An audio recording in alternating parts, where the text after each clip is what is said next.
Chase or Huddy? Which one do you prefer? Chase works for me.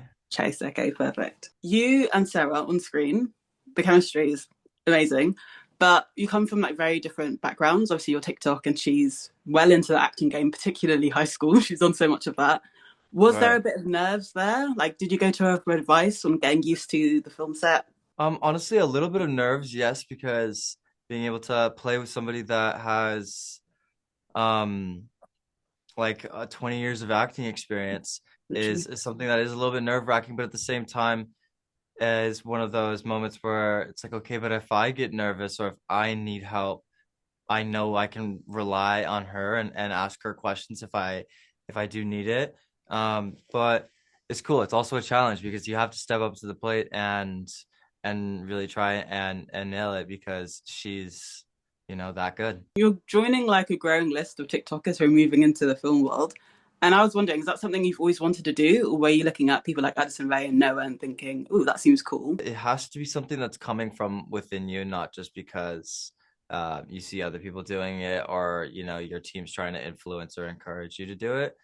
For a while, I took the back pedals off of doing acting, but I did my first role back in 2020, and it came out in 2021. But we took a few years to really take music seriously, and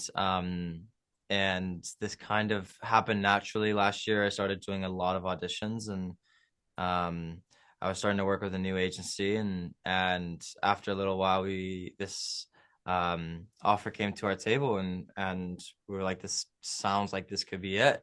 This could Mm. be perfect for us. And I read the script, and I fell in love with it immediately.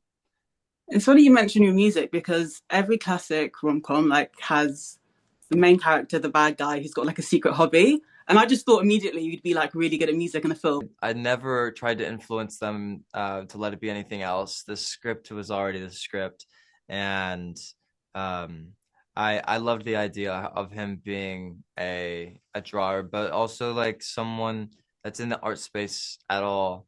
I can relate to the story of wanting to fit in high school and then discovering that you want to be an artist Yeah. or be involved in the arts and thinking, oh, my friends might not think this is cool, or my dad might not approve, or something like that.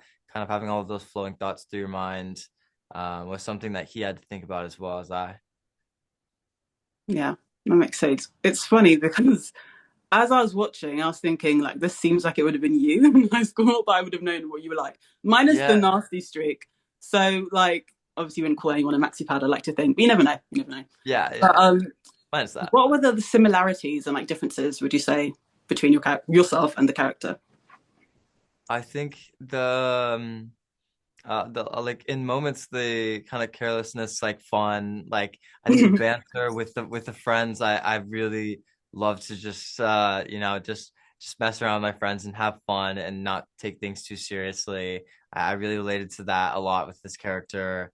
And I mean, I loved kind of being a class clown and messing with people, but also like, yeah, and like obviously not like trying to bully anyone, Yeah. like I was actually the one getting bullied, and I would be like, ah, haha, whatever. That's funny. What was your favorite scene to film? I was like, my favorite scene to watch was probably, I think, the pie scene because they really Yeah, let you have it. But what was your that day favorite was scene to really film? fun. That whole day because during our breaks we would just go and play the carnival games, and they had like Oh, the game fun. Sledgehammer, and so I would hit the ding, I hit the top every time. And then they had the water game where you like shoot a gun and it like rises to the top. So we were playing that a few times. The dunk tank, that kind of stuff is so fun. So I loved that day because we got to just like mess around and have a little bit of fun with it. But obviously getting pied was it was a thrill, but it was also like crazy because I had some whipped cream in my eyes for a while. So for like a few minutes I couldn't see. But My eyes are so sensitive. So even like looking at you doing that, I was like, oh my God, I would actually die. Having all that stuff in my eyes. How much did rom-coms like influence you? Ooh, I've got to shook the camera. As like growing up, did you have like any favorites that you would come back to? um well, I mean, my sisters were just like the only things that they would love to watch would be rom-coms. Um, the oh gosh, what's the one? No, Well, my sisters were huge on Twilight. okay. Um, Letters to Julia. I remember watching that Oh, one. That was a big one for me. What was the Ryan Gosling one? I forget the name of it, The but it's Notebook. The Notebook. The Notebook was like the rom-com Bible for like a while. I remember that. And yeah, and so like I ended up like finding my own kind of rom-coms that I liked throughout the midst of it. And for me, my favorite one was 10 Things I Hate About You. I That love one that. I think it influenced me the Love that most. I one. like that one. Yeah. That's so cool. Is there any like film? Well, rom-coms, I feel like I've died. So you brought it back. So I have to thank you for that. Are there any Thank recent you. ones that you've been into? Well, I loved Sideline. I love seeing that one with my friend Classic. Noah. Um, and I've also, I mean, I really loved getting to watch The Kissing Booth when that one first came out. That was a big one. But I haven't seen too many rom-coms recently. I feel like there it is a dying breed that needs to come back. I think the rom-coms of today come in the form of drama. So it's like Ooh, um absolutely. that's what I feel like I keep saying is like TV shows where it's like, okay, there's love, but with that love comes like a lot of tension and Yeah, spice. And yeah, I think sometimes you want to just see it just being like you can root for both of them and it's just wholesome and it's a cute love story. Um, but yeah, people just love to see a bit of banter and feel, that stress, that heart like fluttering, all that absolutely. I jazz. love that you brought up Sidelines because that's literally what made me think. Did you just see Noah and think, I want to do that? I just love that. That's really No, cool. I went and I watched it for him because like after I had booked this, I was like I want to probably get to sit down and see the movies that Noah's done with them as well because they were really hyping it up to me, and so was he, and so I was like, okay, cool, I want to see what this is about. He kills it.